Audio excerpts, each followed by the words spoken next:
think ourselves warm, was a good starter. So I'm Gerd Leonhard, I'm a futurist. I've been doing this work for almost 15 years. And I became a futurist by accident because I used to be a musician and producer. I went to Berklee College in the US. And in the 90s, somebody came to me and said, do you know this thing called the internet? It was 1995. I had no idea what it was. And I wasn't interested. I was interested playing music. I hated computers. So then in 1996, I met somebody who said, okay, we're going to put music on the internet. And if I give you $500,000, would you start a company? I'm like, yeah, 500,000, sounds good, let's do it, right? So we started internet music business in 1995 back in California. And Francois, who we're going to hear about later, this Francois back there, was involved already. And he still likes me, even though it didn't work out. But so we did the digital music thing, and it was amazing, the whole, the first internet boom and stuff. And I learned a really important lesson in 2001. Everybody went bankrupt.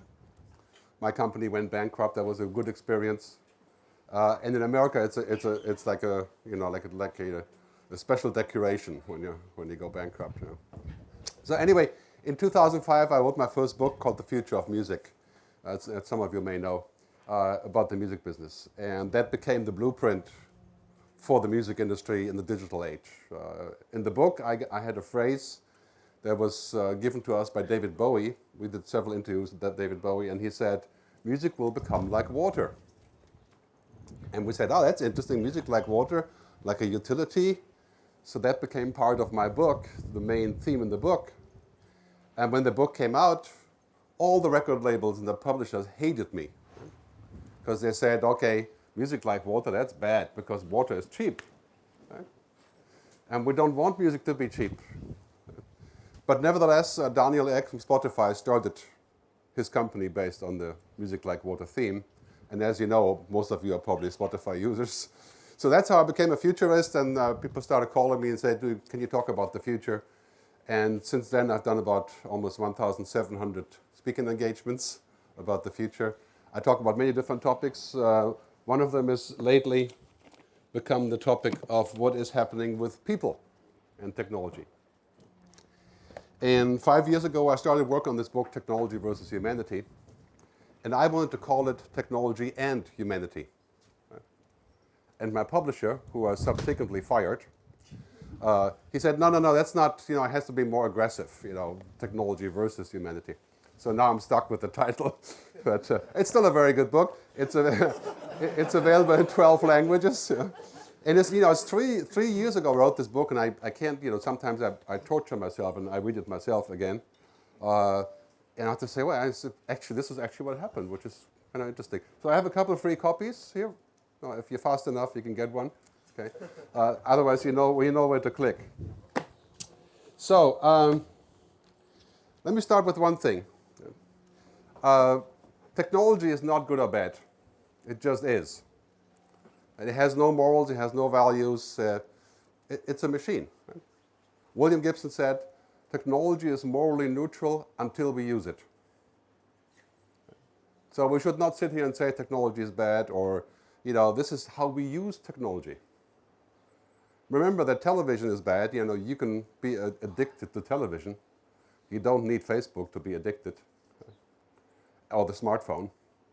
The nuclear bomb also had the same technology to use nuclear energy, which you may think is bad, but different discussion. Right? So what we have today, 3 big technologies are coming that will change our world forever. One is intelligent machines.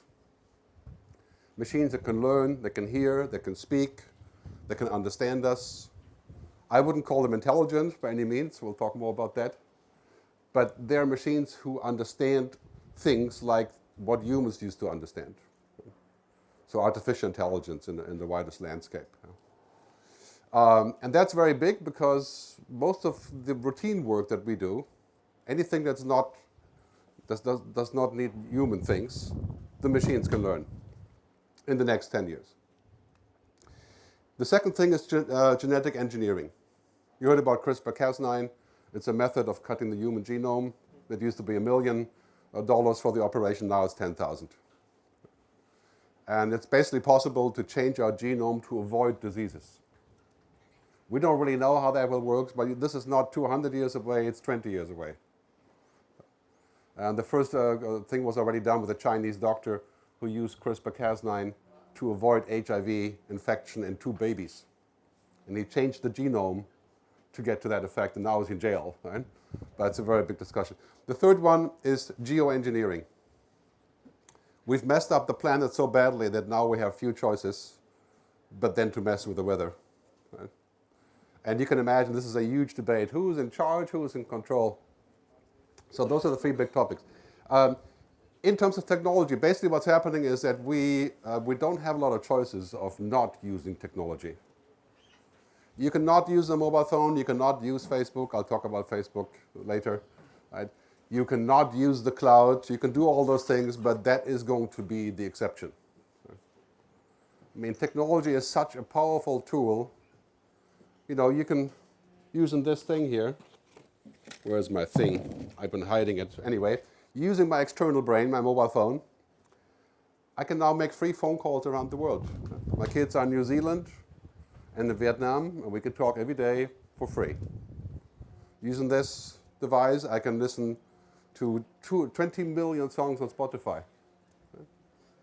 I mean, I can do all these things that used to be impossible, which are good things. So now we have to think about what is the next thing, and I want to start by saying that I think the future is better than we think. Because we're looking at the future here and we're saying, okay, the future is probably going to be bad. First, we have this rather foolish politicians that have no idea what's happening, and of course America is the biggest aberration that we can think of, but it's everywhere now. Right? And these politicians are elected, of course, because people are afraid of the future. Right? So they're looking at the future saying, the future will be bad because machines will take our work and then they will kill us. Right? That's kind of the logic. And there's climate change, so it's going to be bad weather and floods and also bad. Right? So it's a real big challenge, and I think the future is better than we think because there's so many things that we can achieve. There's only one thing we have to do, is we have to govern it wisely. Okay. In 10 years, technology will be virtually unlimited. So quantum computing, you know what quantum computing is? It's basically 3D computing in a gas environment. IBM, Microsoft, many people are working on this. Will create computers that are 1 million times as powerful as today. If you want to have your DNA analyzed, your genome, right now it's $1,000. It takes roughly 2 weeks, sometimes 4 weeks. Right? Using those machines, it will cost $5 and be 12 seconds. So you can have your DNA analyzed while you're setting up the date on Tinder, and see if there's a good combination. Just kidding, none of you will ever do that, So, and then we have 5G networks, right? The next iteration of mobile networks is a gold mine for the telecoms. 5G networks means instant, no latency, holograms, conference calls, download a movie in 1 minute, 1 second, right? And do all the things like telemedicine, right? So a doctor can be here and operate on a guy in Nigeria through the 5G network. Right? So that's going to change our lives. Basically, in 10 years, it's hands off. Anything we have ever thought of is becoming possible, which includes going to Mars sooner or later, as Elon Musk keeps saying. Not that I don't really see a reason for that, but it's basically 2030, we're going to have 9 billion people connected to the internet. Today, it's 3.6 billion. Imagine that 9 billion people out of 10 billion then, 90% connected to high-speed, fast internet, what that does. It's going to change our world forever. In 2050, as many of my futurist colleagues like Ray Kurzweil talk about, will be the time roughly when a computer has the same capacity than a human. Okay. In fact, Ray Kurzweil was saying in terms of processing power, one computer will have the capacity of all human brains, 10 billion brains. That does not include, of course, emotions or consciousness and those kind of things, but just processing. I mean, imagine a computer with an IQ of 1 million. I mean, unlimited firepower, basically. It'll be very exciting, of course, but then we have to say, okay, what exactly are we going to do then? And what's our role going to be here? So 10 Tim Cook, the CEO of Apple, held a great speech 3 months ago in Brussels at the European Commission, where I was also speaking. And he said something very important. He said, technology can do great things, but it does not want to do great things. It doesn't want anything. So the bottom line is we should not get rid of technology because it can do bad things. Every technology can do bad things. We have to control it to do good things. And that is generally referred to as ethics, values. And a machine is devoid of any kind of real understanding of real life that we have. A machine that does face recognition can recognize every person in this room in 0.4 seconds. It's widely used by the FBI, by Facebook, inside of Facebook. Facebook scans every picture you put up for face recognition, but only on the back end, not on the front end. So 0.4 seconds. The machine does not know what it feels like to have a face. It has no idea. It just knows, it says, okay, Gerd is angry 91% of the time, because of my facial muscles. It knows all those things, but it doesn't have, it has no idea whatsoever. So to explain this problem with artificial intelligence, consider the Chinese room experiment. Some of you may have heard about the Chinese room. Okay, so there's a box. In the box there's a guy with a huge dictionary of Chinese English. The best one you can imagine, probably the internet, right? On the other side there's a slot where a Chinese person comes and puts in a sentence of Chinese on a piece of paper, written, and sticks it in the slot. And the guy in the middle, his job is to figure out what it says on that one sentence. So he goes very slowly through his amazing dictionary, he pieces all the pieces together. He's pretty smart, but he does not know Chinese. He just compares the symbols. So the first one takes him like 11 hours to figure out one sentence, like a puzzle. And then he gets faster and faster and faster, and then he sticks it out the other end to the Chinese person, and it's in English. So the Chinese person, after doing 2 weeks of this experiment, says, the person in the box speaks Chinese. It's clear. Right? But you know what the person in the box does. Right? He pieces together all the segments of all the pieces to some place to where, after a while, he knows what makes sense, but he does not speak Chinese. He just has all the particles and puts them together in a row. Right? So another example is IBM Watson. IBM's artificial intelligence. It reads about 1.2 million books a minute. Okay? So if you feed IBM Watson all of the books about philosophy, I used to be a student of philosophy, so there are not that many books. But anyway, you read all the books, and then IBM has read all the books in 43 seconds or something. Does it make the machine a philosopher? Well, you'd be surprised. Right? In Silicon Valley, they would mostly say, yeah. And in China, they would say, well, depends on what he says. But here we would say, no, come on, you must be joking. He has all the information. Right? But is he a philosopher? What does it take to be a philosopher? And that is the context, the ambiguity, the understanding, the intuition, the foresight. Moravec, famous scientist from Hungary, also one of the first futurists, said that whatever is very easy for a computer is very hard for a human, and the other way around. That's important to notice, because that's when we think about artificial intelligence, which way you want to go with this. So in my book, I speak a lot about what's happening in terms of the change. And one key sentence that emerged from the book after 3 years of work on this is that technology is not what we seek, but how we seek. In other words, we don't use technology to get to the goal. Like, if you're looking for a partner on the internet, you're not looking for technology to be your partner. This is a tool. Well, some people are looking for technology for that, and that will definitely be the future. And this is the big difference, right? When we talk about machines and humans, machines are tools. If you have a hammer, you can build a house, or you can kill somebody with a hammer. Do we make the hammer illegal because it can kill somebody? No, we don't. I mean, this is an interesting aberration that we have to think about which way that is going and what exactly are we trying to achieve here. So, going back to Tim Cook, he said, the most important decision today is about what we want to be. It's not, yes, hello. That's Steve Jobs' ghost in the box there. So rest in peace. Yeah. So this is the most important question, because today it's hard to imagine that technology can do all these things. But on the exponential scale that we're looking at, it's 4, 8, 16, 32, Moore's law, Metcalfe's law, Wiener's law. It's basically like this. And so what's going to happen here is quite clear. In a very short time, technology can do, in principle, pretty much anything. I mean, we're all not that old, except for ourselves, but connecting our brain to the internet, yeah, in terms of technology, that's entirely possible. Is that a good idea? I mean, this is the key question. What do we want to be? And here in Europe, we're saying, okay, of course, we want to be human. We're humanists, especially in Spain. Right? So we're thinking we want to be human. In America, they say, and this is, of course, not true for all Americans, but we want to be superhuman. It would be so much fun. And it's a huge business. And in China, the same variation. We want to be superhuman because the state would know everything about me. Just kidding, these are stereotypes. But when you put it all together, this is the question. Do we want to be human, or do we want to be superhuman?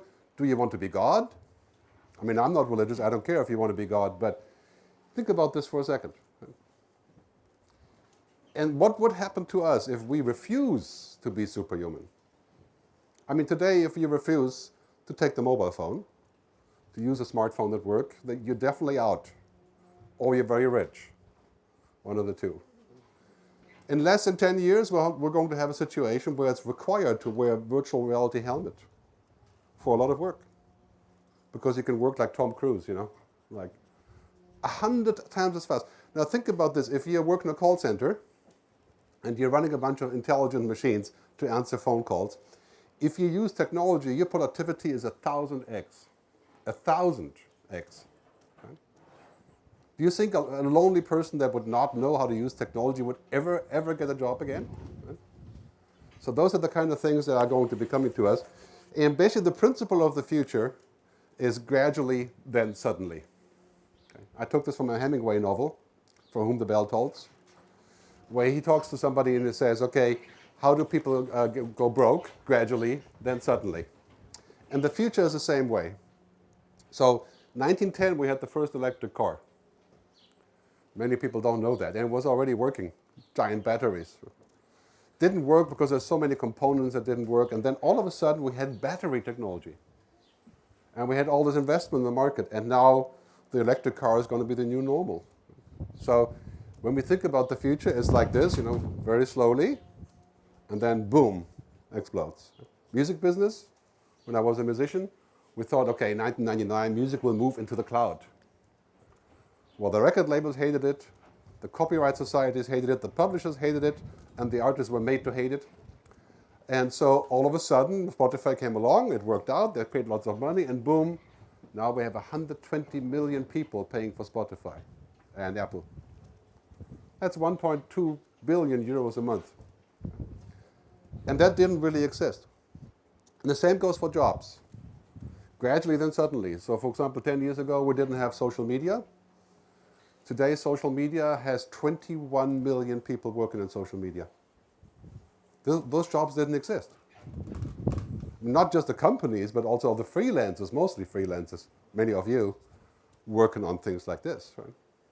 So gradually and suddenly, that's sort of the future. Now, there's 3 principles I use to explain the future a little bit better. The future is exponential. That's an old hat. But here's the news. We're at the takeoff point of the curve. When you have the exponential curve, it looks like this. Nothing happens, and then it reaches the pivot point, and then goes like this, right? So if you double 0.01, you get 0.02, 0.04. It's still nothing. But when you double 4, we're at 4 today. It's 4, 8, 16, 32, 30 steps up the scale, 1 billion. How long does it take to double? Yeah, depends. Not all technology doubles in the same way. 12 to 18 months. So you can expect roughly in 40 years, we're at 1 billion on the curve. So the kids of my kids will not know how to drive a car. They will speak 200 languages fluently just by having instant translation devices. They will be, as a matter of fact, going to other planets as they desire. Right? I mean, we're talking about a world that is so dramatically different. So that's the first one, exponential. The second one is combinatorial. So today the sciences are coming together to create very powerful products based on many different things. So mobile, cloud computing, artificial intelligence, all of the things coming together. Nanotechnology, I mean material sciences. So in roughly 5 years, we won't need to go to Africa for the cobalt for the mobile phones. We'll have material science replacement.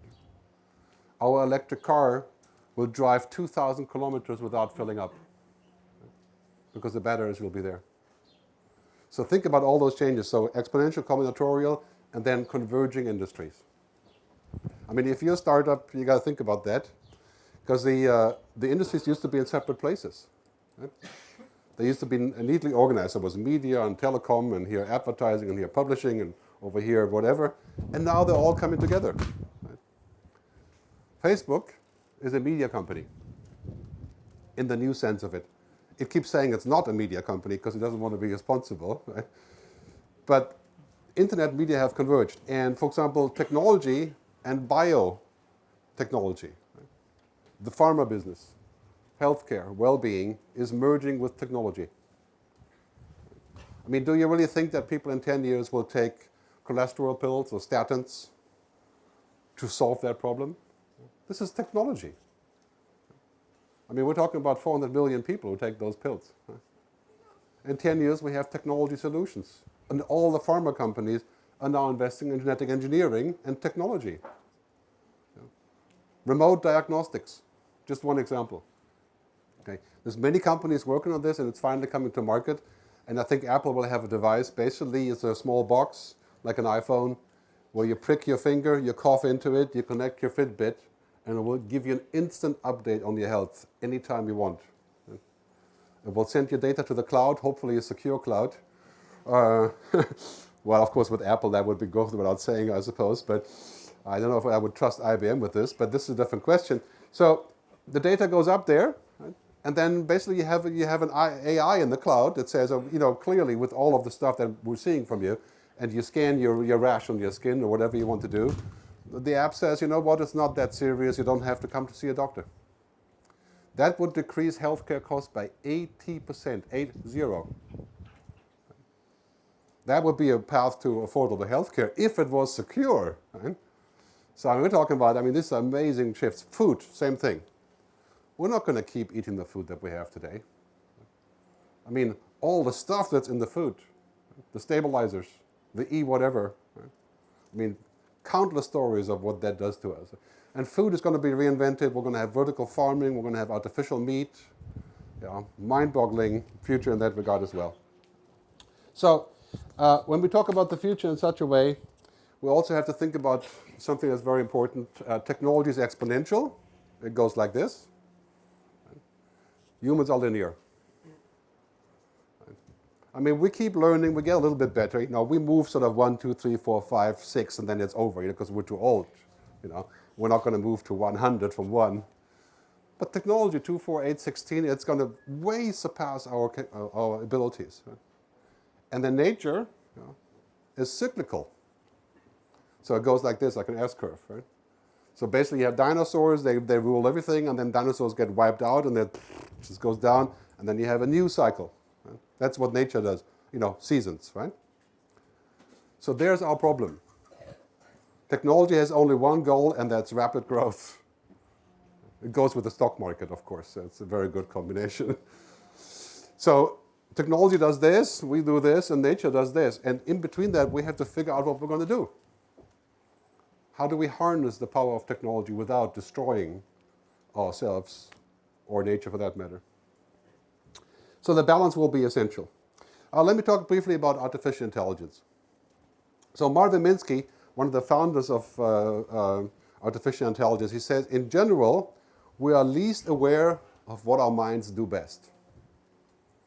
Of course, you all know this. We do things without thinking, parenthesis, that we can just do that. When I meet you somewhere, if you meet a stranger, it takes 0.4 seconds to figure out the stranger in some basic way. Are you a threat? Are you a potential partner?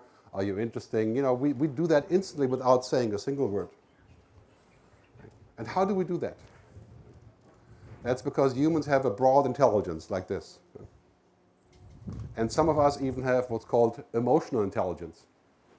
Allegedly, mostly women have more emotional intelligence, which is to sense things. A computer has a very deep but very narrow intelligence. So a computer can read 100 trillion data points in real time, if it has the capacity, and can say, you know what, I found a pattern. It's impossible for a doctor.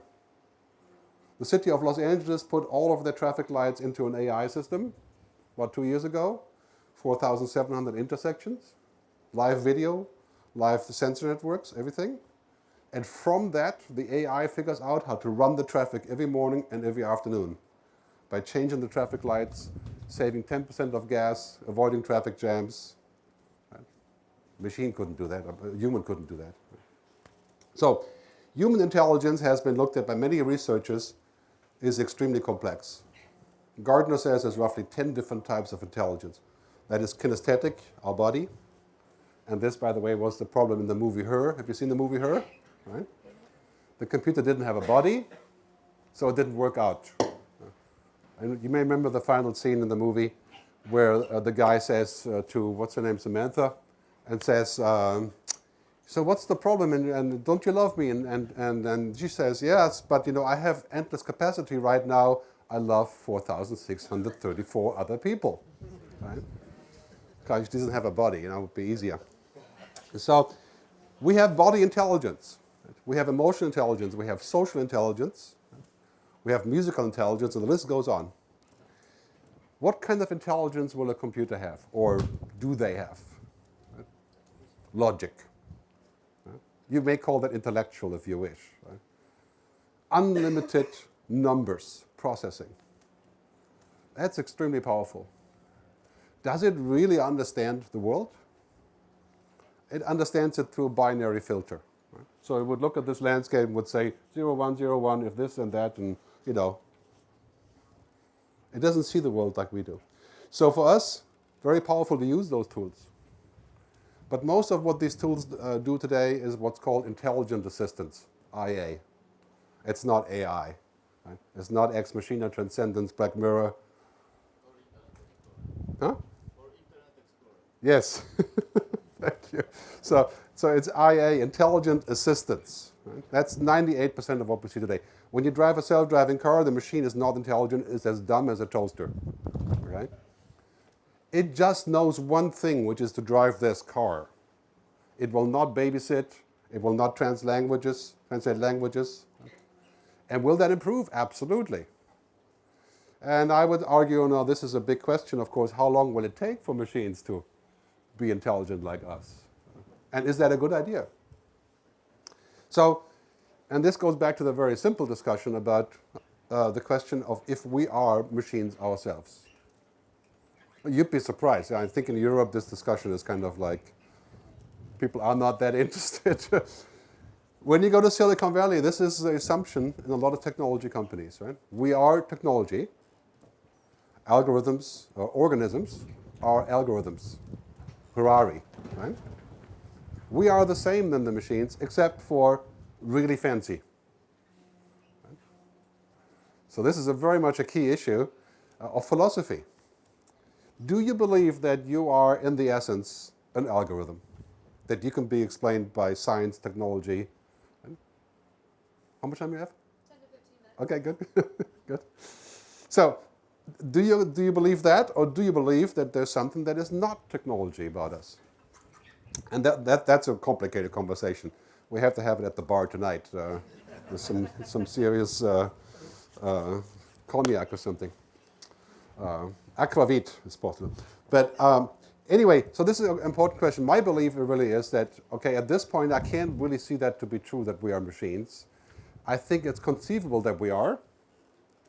And we can find out in the next 50 to 100 years how that all works with technology. But even then, my argument would be we would not want the machines to know this. Right? So my argument is, even if we are machines, we would not want that to be the same as the machines, right? Because that would not end well. So that's my argument is humanistic, but also quite egotistic, and saying, okay, let's explore this. But I think that there's many things to us that are not algorithms. In my book, I call this the androrhythms, the human things. Okay, and the androrhythms are the opposite of the algorithms. So, intuition, imagination, foresight, compassion, empathy, understanding, negotiation, creativity, design, endless list. Can a computer be creative? Yeah, you argue, of course, you can copy my creativity. Yeah, you can say, for example, Nick Cave said the other day, famous musician said, a computer can write good music, and that's true. But a computer cannot write great music because it doesn't have the guts. Right? So, can a computer build a perfect partner for you? A man or a woman? Well, technically speaking, in the most simple terms, yes.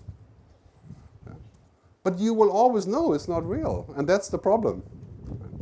So we have the same problem with many technologies, like Facebook and social media, to where we know it's interesting, but it is a simulation. And this is the problem, for example, with Facebook, is that Facebook is a simulation of media. What is media? Media is people curating stuff for other people to create meaningful stories. What has Facebook done? In their wisdom, they have gathered all of our content. And because they don't want to be bothered with people very much, they have created an algorithm that administers the content and sends it out. Because that's how you scale. So now we're in the most perverse place of all, to where the company that used to help us to communicate and to connect has become the company that replaces any meaningful conversation. So from a company that has helped us to connect to the company that basically is a danger to how we connect. That's why I left Facebook a year ago. I mean, as a user. And it was a difficult decision. And I wrote about this 5 years ago, that Facebook was going to be going to antitrust and be split up, and that's what we're looking at today. Right? I mean, Facebook will be the first major example for something in media and on the internet that made a lot of money, but crashes so quickly when people pull out their trust. I mean, it's funny, if you had invested in Facebook 4 years ago at the IPO, you would have made the most money you could have made with any stock in the digital media space, in online space. Facebook's performance on the stock market has been the most amazing of all our companies in Silicon Valley and China. And that reminds me of the oil companies. How did people in 30 years, 40 years ago made most money? They invested in banks, oil companies, and gas companies. And how did they make money? They took the natural resource, took it out, sold it back to us, and polluted everything after that. Facebook is the same way. Facebook takes our resources, puts it into an engine, pulls out the gas, sells it back to us in the form of advertising, and pollutes the environment. That's the recipe for making money. So if you're running a startup, very important we don't fall into this trap. We fall into the trap of saying, yeah, it's a great idea, and then we want to make the world a better place, but in the end, you create something where the consequences of what you have built are much bigger than the positive results. So that's a real problem when you think about how you're going to apply technology and who would regulate it. So to that I say in my speeches a lot that everything should be as smart as possible, but not smarter. And you may know the Einstein quote, everything should be as simple as possible, but not simpler. I believe that technology should be extremely smart, but not smarter than required. If we have a smart city, we can save energy, we can do autonomous driving, we can do all these things, but that data should not be used to identify me. And it can be. And if I put my data of my DNA, my biome, my genes and everything into the cloud, I will be okay with that data being used for comparison to heal diseases. but I don't want to be profiled. I don't want the insurance company saying, you know what, you drive like an idiot and you drink wine, so, go away.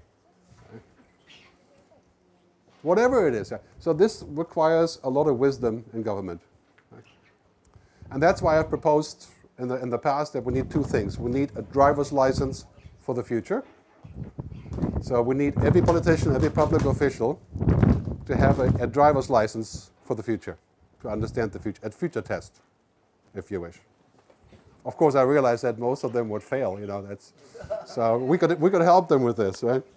But I see positive tendencies. Younger politicians, more women in politics. All these things are happening. The second thing I need is a digital ethics council. If you're looking around the countries and the cities and the companies, what they have is they have a council for digital transformation. Right? In other words, how do we make more money by building a better mousetrap? How do we use technology to increase our profits? That's called digital transformation.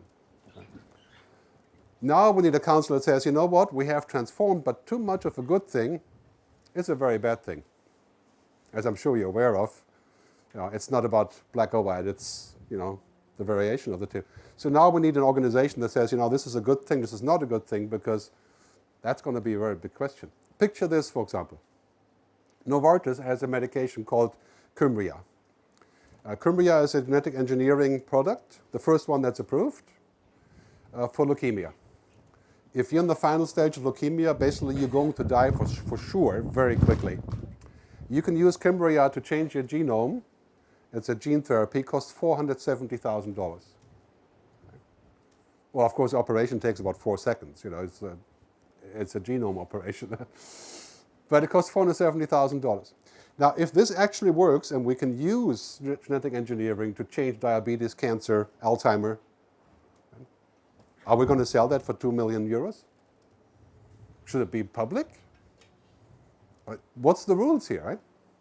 I mean, imagine this question is going to get a lot of people involved in terms of thinking about where things are going here. All right, I'm going to leave some time for questions, but let me finish by saying that I think it's important to see that technology has no ethics. And I wouldn't expect it to. I mean, we're talking about a machine here. Do I want the machine to have ethics? I personally don't want that. I think the machine should be my slave. It does not have rights. I don't care how smart it is. It's not conscious. It has no human agency. It is a machine. Even if it can learn and speak and act like a human, it is still a machine. And I think we should also delineate the difference there. Why would I not want a machine to act like it's a human and to learn how to be emotional? Never mind the distinguishing fact that to be emotional, you have to exist. In Buddhism, they say, what defines a human is the capacity to suffer. Now think of that, of a machine having the capacity to suffer. I mean, a machine would suffer if you take the plug out, It would say, no, I don't want that, But it would probably have a backup plan for that. So too much of a good thing is a very bad thing, which means that we need to find a balance. Right? We need to embrace technology, but not become technology. Singularity, transhumanism, the concept that we're going to plug into a machine to transcend humanity, to think faster, quicker. It's like taking a really powerful drug. And that becomes the new normal. I mean, that idea is a downgrade, not an upgrade. Because Marshall McLuhan was a very wise futurist and researcher. You may know his books. He talked about this already, and he said, basically, when we extend our human capabilities in media, for example, we always amputate also. So the telephone amputated the visit. Not as much, but initially, yes. The television amputated the fact that people were playing music at home. Now they're watching television. We can live with all these things. Google Maps amputates your ability to actually navigate yourself. Okay, we can live with that. But imagine if in the morning you're going to connect your brain, your neocortex, to the internet to boot up your work. We would be completely dependent on this. We would cease to exist as an independent unit. we would lose our autonomy. So I think this is very important that we delineate the difference, and I would foresee that in roughly 15, 20 years we're going to have a major fight around the world with the transhumanists and the humanists. You know, the people who want to stay human and have the what I call the new human rights, which are the right to be offline, right? The right to be inefficient, the right for mistakes. I mean, you laugh about this today, but you know, when we're so hyper-connected, you would not have a right to be inefficient. So we have this, and then we have the transhumanists, the singularity people, who would basically say, you know what, our future is to become one with the machine. So that's a very big challenge. I want to wrap up by saying that, going back to what I said in the beginning, the future is better than we think. We just have to make wise decisions. Technology has all the power we need to solve water, food, energy, like it has solved media and books and publishing. That's all here. We just need to make sure we put the limit on there. We figure out exactly how it should be given away. Technology so far has created a lot of inequality rather than equality. And the final flawed aspect of technology is today that we look to technology to fix social or political problems. Technology does not fix everything. It fixes practical things. It builds a house. The hammer builds a house. It's not the purpose of our lives. So this is important to realize. If we want to fix human problems, conflicts, equality, that's our job. In fact, you can see clearly that the advent of social media goes along. If you look at the curves, this is a really interesting development. You see the curve of social media going up in terms of usage, now roughly at 74% or so across Europe. And then you see the curve of political dissent going up at the same time. So in other words, what has happened is that social media has brought up all the issues and amplified and divided us rather than put us back together. And I think social media needs to be fixed. So I always say we have to rehumanize social media, to put the human back in. And I think if we do that, we can save it. Otherwise, it's doomed. As much as I like using it, Twitter, LinkedIn, many of you read my tweets, I'm sure. You know, that is something that's quite clear. We need to rehumanize things. So, in a nutshell, I'm almost done. Thank you.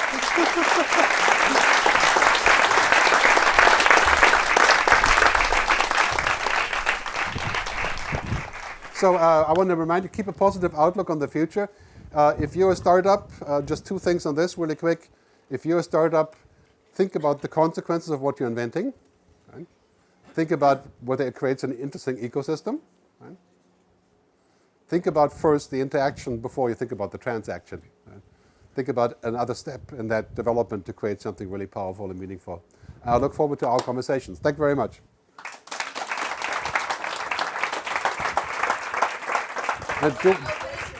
Do we have time for questions? Yeah. God, we need a heater in here. We have one here. Yeah, please.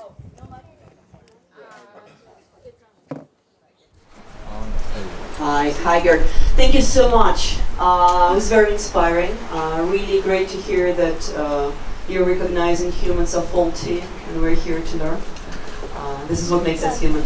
By the way, I'm the one who got rid of her smartphone after working for 15 years in technology. Okay. I was a Googler. I'm not a social outcast yet, so yeah, it's possible. I'm going to talk about it tonight. Question to you. I'm really interested in your view on this kind of obsession with growth, scalability, capitalism, and whether actually these problems can be fixed without changing the economic system. Because as long as we are pushing for more growth and more scalability, we're at the dead end, or not. Yeah. Well, I was going to talk about it, but I didn't really have the time. But this will be a quick answer, a solution in 5 seconds. But basically, technology is making capitalism superfluous. Technology is creating abundance. So now we have unlimited music, unlimited books, unlimited television, very soon unlimited banking, unlimited medical care, unlimited energy. So capitalism lives off scarcity. So I want to get something I don't have. When everything is abundant, it's kind of like, why bother, right?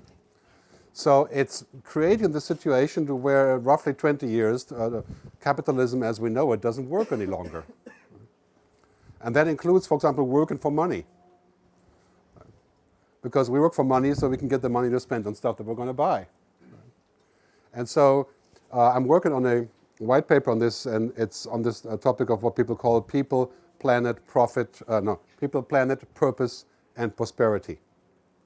Right now, it's only one thing that matters in the stock markets, most places, right? Profit and growth. And there are companies like Unilever, Patagonia, and others that do different things. But that paradigm has to change, because if all we want is growth and profits, we're going to literally destroy ourselves with artificial intelligence, geoengineering, and and biology, right? The convergence of technology and biology. I think somebody said the other day, the business of replacing humans with machines is the biggest business ever. And I agree on that. I think and this is the challenge, as long as the only metric is to create this curve in terms of money, we're not going to go anywhere. In fact, then it's game over, roughly 2050. Right? So our economic paradigm has to shift to what I call sustainable capitalism, or post-capitalism, okay, which includes a provision of saying every company is measured by 4 things: people, planet, purpose, prosperity. And that discussion has already started. When you're looking at the tech companies, like Microsoft is saying that's what they want to do. Google is struggling with this, yeah, but okay. Facebook, yeah, forget them. Alibaba, Baidu, we're not going to remember where they are in 5 years. But so I think this is a very, very big change, in terms of economic system. And without that, I mean, if Kennedy already said about GDP, right? GDP measures everything except for what really matters to humans. And what we have today is a stock market that rewards everything except for what's good for us. There are exceptions, but Facebook tells a very good story, right? Makes a boatload of money, destroys our society. So yeah, I totally agree. If we don't change that, we have no chance. And that's a political discussion.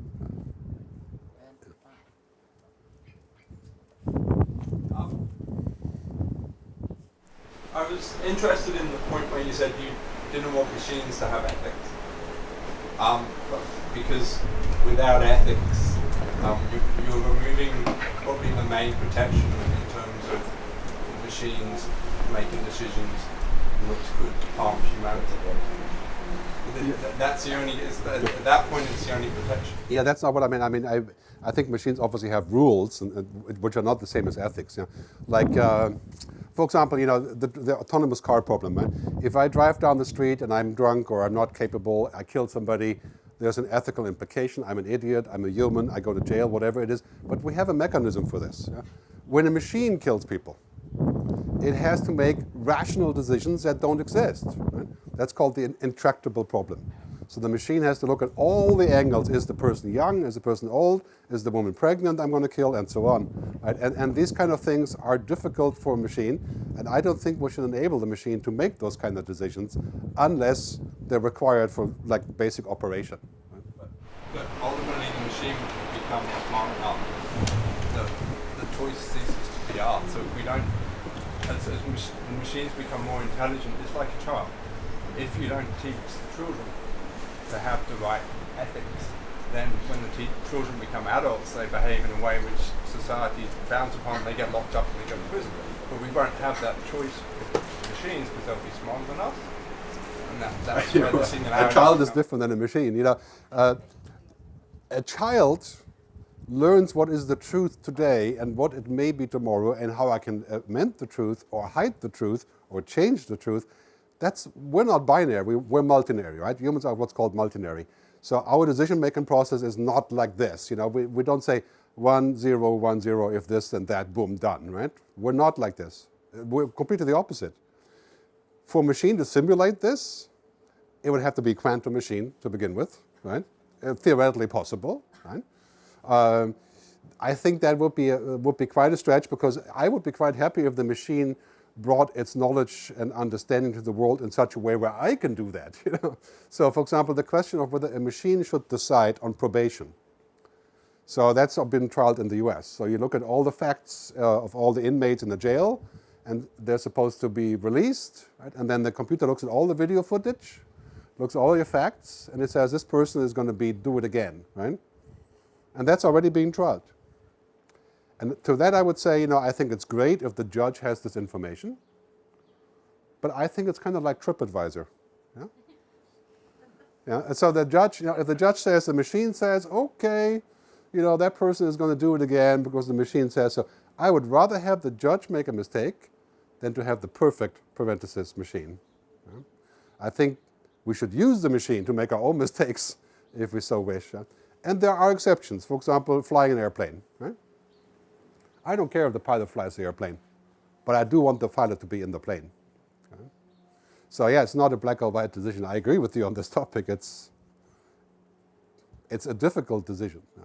But I would not want the machines to make human decisions, for example, about medical issues, about having babies or not. I mean, think about this for a second. The computer analyzes your DNA.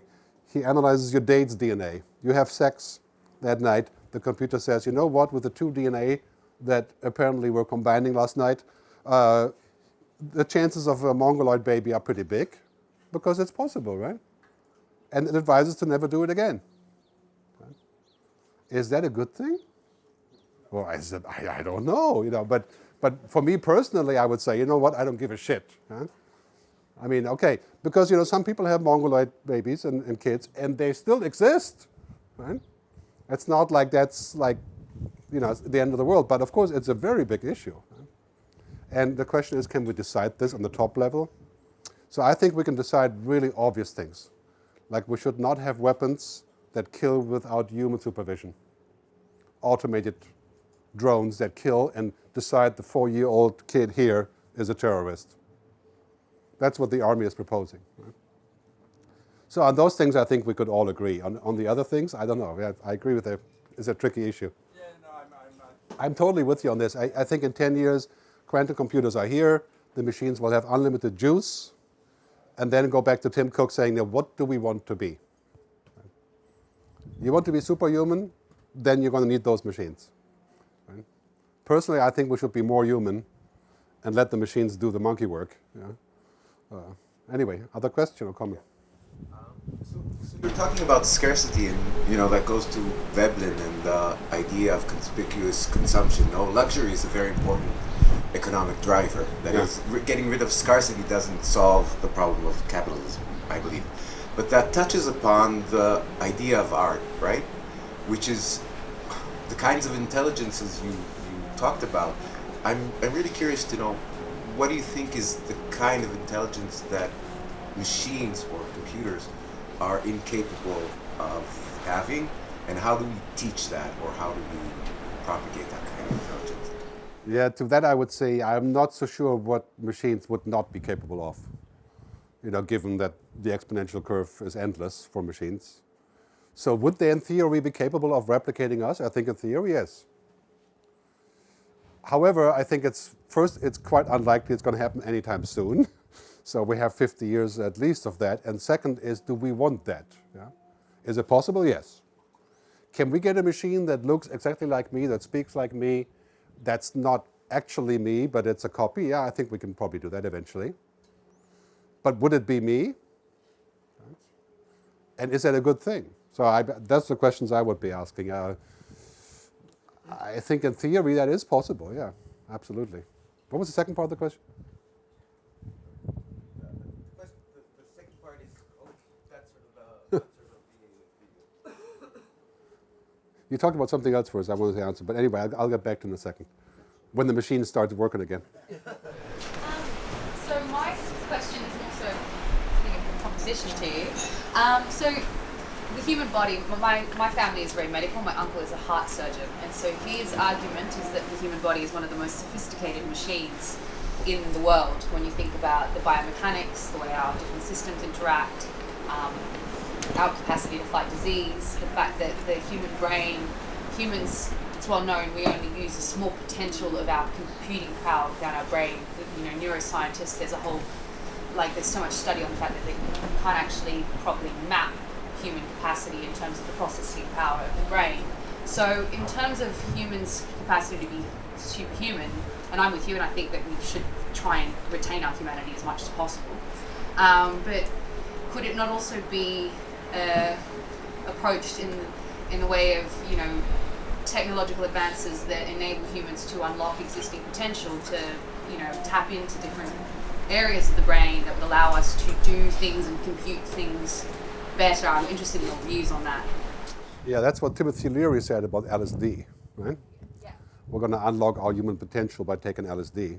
And it's probably not entirely untrue. I've never tried it, but so I mean, I think these are important issues. I've come to the conclusion after talking a lot about the book the last few years is that I think to be human is actually the new luxury. Because a luxury in the sense of that we're so inefficient, our processing power is limited, we make mistakes, we have to sleep, we have to do all this weird shit that machines don't understand, right? And so I think as a consequence, this is sort of something we have to protect. And protect is really always not a good word. You know, I'm not generally for protection of, you know, like tariffs and those kind of things. But I think the more we connect, the more we have to protect. Because the problem is that we're not, if we were a machine, then I wouldn't care. If we were a machine today. Because the more connection, the better. Yeah? But there's many things that are human that only work when we are not connected. Contemplation, digesting. I coined a term called digital obesity a few years ago. Basically, we're becoming fat from information. You may know Harari talks about this. There's more people dying from obesity than from hunger today. Now there's more people killing themselves on social networks than on any other platform in the world. So the power users of social networks are the highest suicide rate in the world. The power users. I sure hope you're not in that category, right? So Instagram, for example.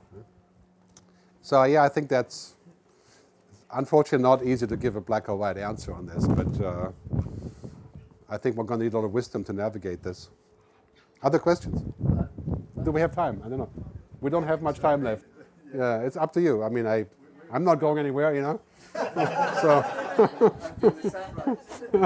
until the sun comes out. Yeah, please. What was the next question?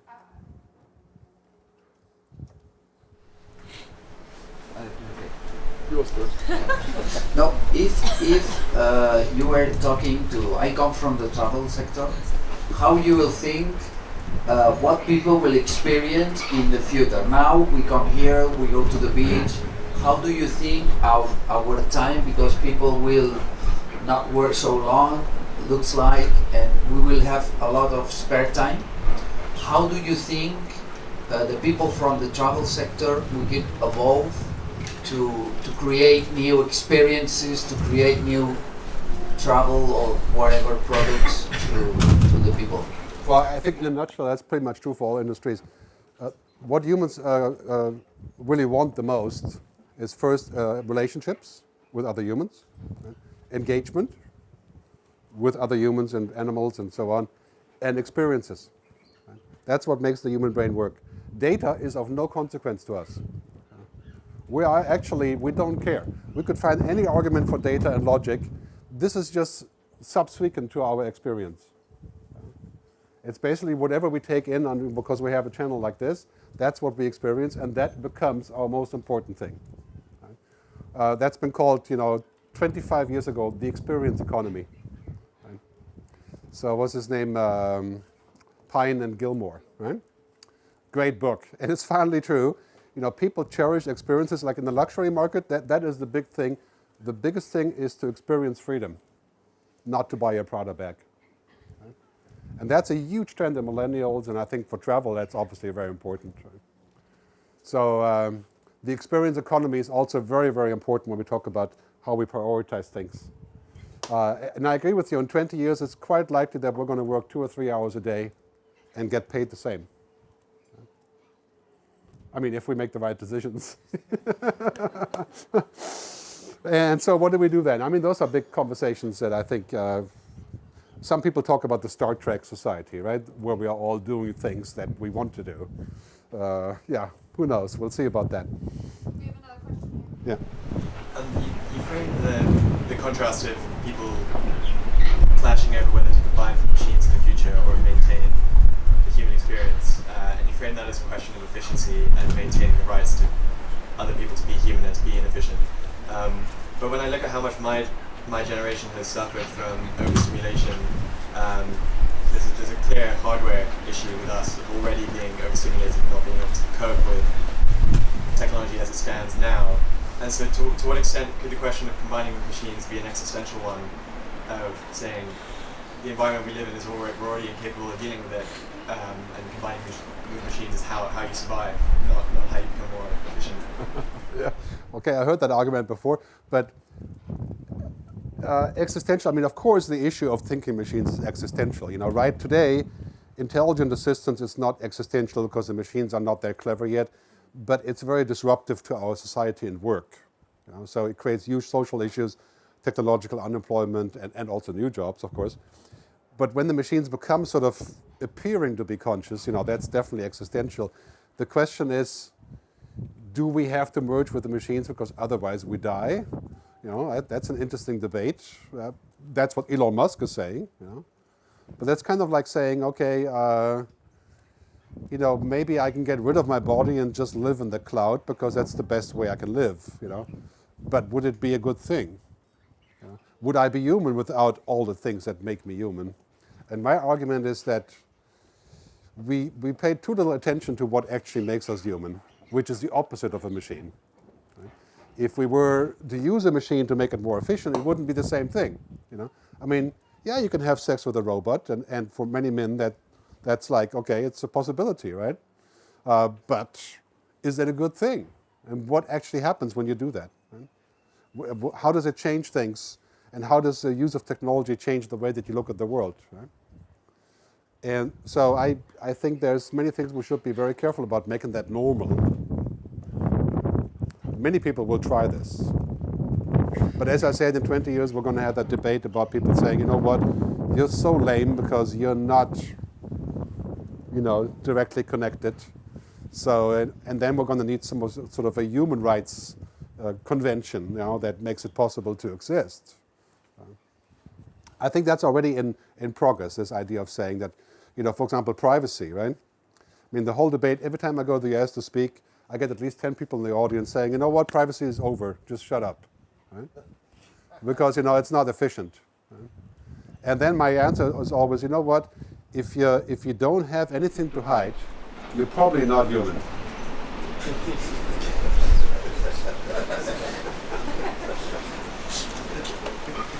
Any last question? I was curious to hear that you would like to have the pilot in the plane. Would you need a driver in the self-driving car? And why do you need a pilot in the plane? Yeah, it's a good point. I think Boeing and Airbus are working on automated transport with planes, right? And that's going to happen. But I think a drone, you know, which is essentially a 747 or a 380 drone delivering parcels, you know, with just an operator on board, I can live with that. You know? But as a human being in a metal box without somebody as an interface, and you know, economically speaking, it's completely not a debate, right? I mean, one pilot or two pilots makes no difference except for the strikes and all that stuff, right? But it makes no difference in terms of the economics, right? So I think that it's a typical case to where it can be completely automated, but we feel happier if it's not. Right? With the car, it's different. Yeah? First, you've seen in the last few weeks a lot of debates about how real is the idea of an autonomous car. And the answer is level 5, human-style autonomy, is far away. Right? It works with Waymo in Palo Alto, you know, when you see the movies. Because in Palo Alto, a 5-year-old kid could drive the car, you know, in the suburbs.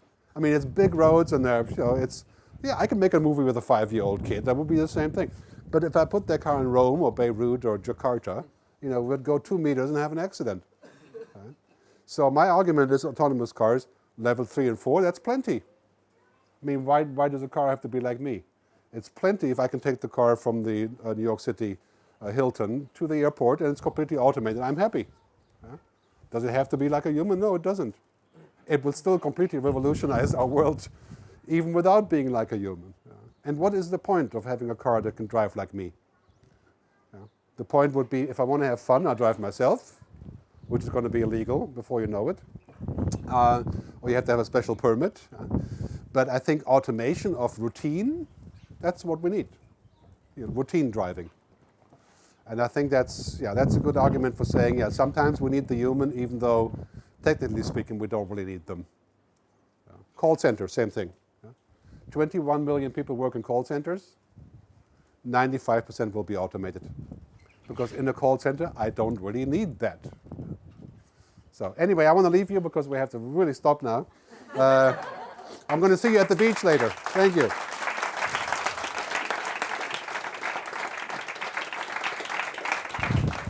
Four books. Thank you. Thank you. Thank you. I'll sign it later, yeah.